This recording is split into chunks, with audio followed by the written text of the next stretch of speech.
Three idiot সিনেমাটা কম বেশি আমাদের সবারই দেখা। তো ওখানে আমির খানের নামটা মনে আছে তো, রণছোড়। জানেন, কৃষ্ণরও কিন্তু এই রণছোড় নাম ছিল। ভাবছেন তো যে কেন তার নাম রণছোড় দেওয়া হয়েছিল? তার কারণ হচ্ছে, শব্দটা ভালো করে শুনবেন, রণছোড় মানে রণ অর্থাৎ রণভূমি ছেড়ে যে পালিয়ে যায়। আসলে পুরাণে আমরা কৃষ্ণকে নিয়ে প্রচুর উল্লেখ পাই। তার মধ্যে বেশ কিছু গল্প রয়েছে যেগুলো সেইভাবে লোকমুখে শোনা যায় না, তার মধ্যে এটা হচ্ছে অন্যতম।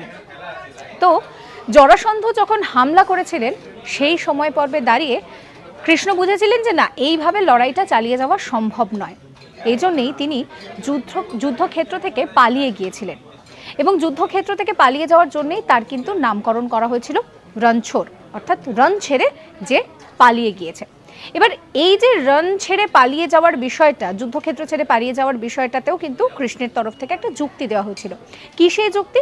না, সবসময় যদি যুদ্ধ চালিয়ে যাওয়া হয় তাহলে উন্নয়ন নেই, আর উন্নয়নের জন্য অবশ্যই মাথাটা ঠান্ডা রাখা দরকার। এরকম সমস্ত কন্টেন্টের জন্য সাবস্ক্রাইব করতে ভুলবেন না আজ তাক বাংলার ইউটিউব চ্যানেলকে।